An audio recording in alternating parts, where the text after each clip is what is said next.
أمره فلينظر الإنسان إلى طعامه أنا صببنا الماء صبا ثم شققنا الأرض شقا فأنبتنا فيها حبا وعنبا وقضبا وزيتونا ونخلا وحدائق غلبا وفاكهة وأبا متاعا لكم ولأنعامكم فإذا جاءت الصاخة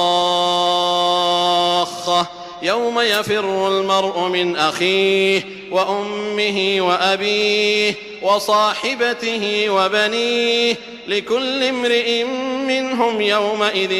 شأن يغنيه وجوه يومئذ مسفرة ضاحكة مستبشرة ووجوه يومئذ عليها غبرة ترهقها قترة